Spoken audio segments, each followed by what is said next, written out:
Энэ хорвоо ертөнцийн хамгийн үнэтэй зүйл юу вэ? Энэ бол чиний цаг хугацаа. Сайн уу? Чи бие засаад, тэгээ гэрээ засаад, тэгээ төрөө зарах засах гэж байна уу те? Окей. За тэгвэл би чамайг гэрээ засахад чинь ирээдүйд ямар залуутай танилцаж болохгүй вэ гэдэг тухай хэлье. Тэгээ танилцах гэж байхдаа юуг нь хараад хэрвээ эдгээр 9 шин чанараас эзэмшиж байгаа хүн байвал түүнд цаг хугацаагаа зарцуулаад хэрэггүй. He belonged back to the streets. Нэгт чамтай уулзчаад ямар ч төлөвлөгөө байхгүй, ямар ч зохион байгуулалт байхгүй, чамтай уулзчаад хоёул юу хийх үү гэж асууж байгаа хүн байвал тэр хүн зохион байгуулалтгүй байна. Тэр хүн чамтай уулзахдаа юм тийм гэж төсөөлөөгүй байна. Дээрээс нь бүтээлч сэтгэлгээгүй, толгоонд нь өөр шин санаа төрөхгүй байгаа тийм хүн юм байна. Санаачлахтай эрэхтэй хүмүүс nice. Хоёрт нь чамайг байнга морьжээвэл чамтай уулзна гэж төлөвлөж өгöd тэгээд бараг чамтай уулзахаасаа бараг нэг цагийн өмнө гэж бол бараг бэлэн болсон байгаа штэ. Гэтэл чамтай уулзна гэж төлөвлөж өгöd гэнт нэг чамаас илүү чухал ажил гарсан ч юм уу, эсвэл чамаас илүү чухал охин гарсан ч юм уу морьжээвэл чи тэр хүний хувьд чухал биш байна. Байнга морьдоогүй байвал бүр чухал биш зэ. Байнга одоо нэг тийм морой хүн гэдэг чинь цаанаасаа мэдрэгддэг шүү дээ. Хүний ажилд угаасаа янз бүрийн чухал ажил гарч болно шүү дээ. Гинтийн чухал асуудал зөндөө хүний амьдралд гарч чаддаг. Гэхдээ байнга чамайг моройд чамд нэг тийм морой хүний шин чанарыг гаргаад байвал чи түүнийг хаях хэрэгтэй. Болцоондоо зориулаад бүхэл бараг 2 цагийн турш нүрээ будаад үсээ анслсан байхад яг ингээ бараг гэрээсээ гарахаа байжсэн чинь хүйе яна өнөөдөр стол юм байна. За болчлаа гэсэн өөр тийш яваад өгвөл бас хэцүүлтэй. Гуравт нь хэрвээ тэр X-ийн тухай яриад байвал чи түүнтэй харьцаж эхлэх хэрэггүй. Тэр шинэ харилцаанд бэлэн биш вэ. Тэр X-ээ мартаагүй байна. Тэр X-ээ сандын байна. Тэр X-ээ чамд үзэн ядаж тэ янз бүрийн муулж ярьж байгаа ч гэсэндээ тэр X-ийг мартаж чадахгүй байна. Тэгээд дээрэс нь X-ийг муулж яах гэдэг чинь бүр маш муу зүйл үстэй. Муулаа. Тэгээ манай X-ийг сайсан ч гэсэн хамаагүй X-ийнхаа тухай л яриад байвал тэр хүн шинэ харилцаанд бэлэн биш вэ. Тэр хүн чамд бэлэн биш вэ гэсэн үг. Дөрөвт нь тэр хүн өөрийнхөө л тухай яриад байвал бараг чамайг яриулахгүй өөрийнхөө тухай яриал нь тэгэл бараг чи бараг уудсан те. Чи бараг уудсан. Дунд нь бараг яриангийн сонсгоо явуулсан. Шаал өөр юм бодож модсон те. Тийм үе байдаг та нэг тийм яриан дуустдаггүй хүн байдаг. Өөрийнхөө тухай яриал энэ чамаатай энэ тэгээд тэр хүн бол чиний тухай сонсохыг хүсэхгүй байна. Хүнтэй харилцан яриа үүсгэнэ гэдэг чинь нэг өөр зүйл шүү дээ. Тэр хүн өөрийнхөө тухай хэлэн мэдээж мэлэх хэвээр. Би тийм гэтэл чи ямар вэ? Би тийм дуртай, чиний дуртай юм чи юу юм? Эсвэл нэг тийм харилцан яриа үүсгэхгүй байна гэдэг бол тэр хүнд чи хамаагүй байна гэсэн үг. Тэгээд дээрэс нь хүнтэй харилцаж чадахгүй байна гэдэг бол тэр хүн өөрийнхөө тухай л яриад гэдэг бол тэр хүний энд нь ингээд өөр зүйл ер нь болоод байна гэсэн үг. Тийм болохоор чамд бэлэн биш байна. Чи тэр хүнд цаг хугацаагаа зарцуулаад хэрэггүй. Тавт нь чамтай унтах гэж оролдоод байвал. Эцэж нэг удаагүй ээжиж чамтай унтах гал тэгэл юм л болгоныг 2 дугаар суугүй яриа өдөөл. Тэгэл чи жоохон яриаг нь булзааруулаад ярианы сэдвийг өөрчилсөн ч гэсэн дахиад тэр 2 дугаар сэдвийн яриа руу оруулаад миний бие тамаагүй их хүрээл чамтай яалтчгүй нэг унтах гэдэг нь мэдрэгдээд байдаг шүү дээ. Нэг тийм хоорны тийм байгаад байвал тэр бол зүгээр ингээд чамайг ашиглах гэж байна. Тэгээд тэр бол хайрлж нандинсан охиноо охинлуугаа хизээш ихчдэг гэж нэгний өдрүүд ярихгүй байх. 6-т нь өдрийн цагаар ерөөсөө чамтай уулзахгүй, чамтай ярихгүй хэрнээ шөнийн цагаар чам руу залгадаг. Шөнийн бараг 10 орой морой болонгууд л чам руу залгаад уулзъя, учраа гээл бус үеэр алга болчдөг ч юм уу. Жагаад нэг зүгээр нэг охин олдохгүй болонгууд чинийг олж байгаа юм шиг. Чи тэр хүний хувьд дахиад нэг хувилбар байгаад нэг гэсэн үг байхгүй.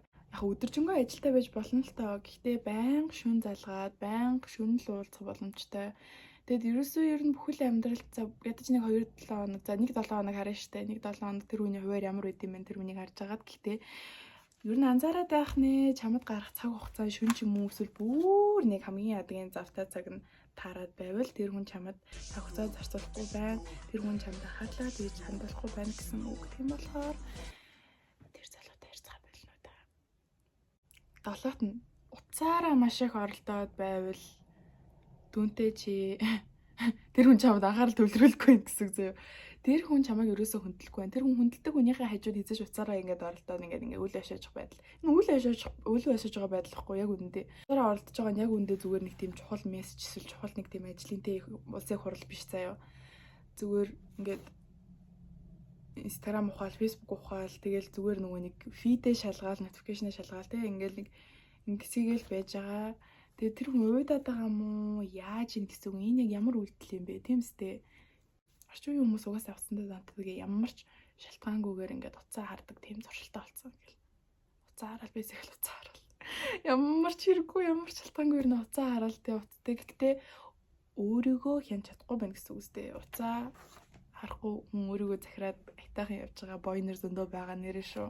8-т нь тэр хүн чамтай уулзъя, чамтай боолцъя гэж хэлсэн, чамаас гуйсан. Тэгсэн хэрнээ тэр хүн чамайг даахгүй байвал чамайг болзон дээрээ даахгүй, чамаас мөнгө авах гад бараг тэгсэний мөнгөх нь холгүй бараг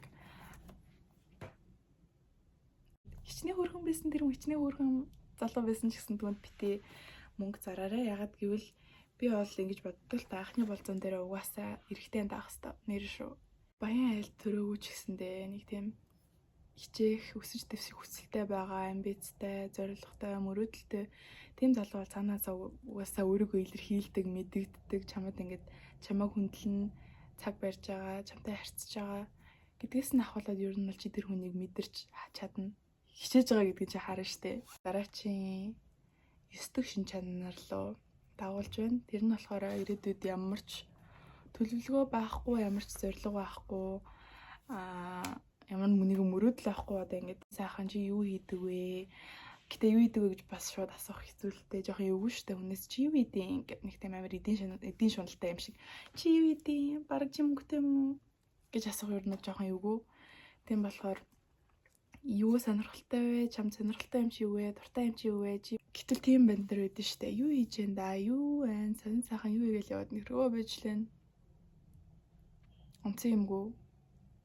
Өдөрт юу хийж гэн? Юу хийж өнгөрөөж гэн гэхээр өө тэгэл байжлаа. Тоглоол. Тоглоол тэгэл. Төржингөө тоглоол тэгэл. Тэгээд тэгснийхаа дараа жоохон байжснаа юм эзнээ тоглоом те. Тийм бой та нарт хэрэггүй, чамд хэрэггүй, чиний ирээдүйд хэрэггүй. Би өдийн насн дээр өсөж дэвших ямар ч хүсэл эрмэлзэлгүй эсвэл ядаж нэг учраа олох арга зам ч юм уу эсвэл ямар нэг юм туршиж үзээгүй, ямар нэг юм хийгээгүй залуу гэдэг бол тэгэхээр харамсалтай л яг үнэндээ. Эрэхтэн үеиг одоо энийг үзчихвэл чи өөрийгөө бас бодоод үзээрэй. Чи юу хийж гэн? Хүнтэй заавал гэрэл гээд яарад байх юм байхгүй л те зүгээр гэрлэхээс өмнө болцож болно шүү дээ. Гэхдээ яах гэж болцож байгаа гэдгээ бас бодох хэрэгтэй. Зүгээр л туршилт хийх гэж зүгээр л болцож үзмээр байгаа юм. Болцсон, үерхэн, гэрлэн. Болцсон, үерхэн, гэрлэн. Энэ бол миний ер нөхөр олох дараалал юм болохоор байгаа залууга нэг бодоод үзээрэй. Эдгээр одоо 9 шин чанарыг агуулсан байх вэ? Өнөөдөр жоохон нүрээ тод бодцсон.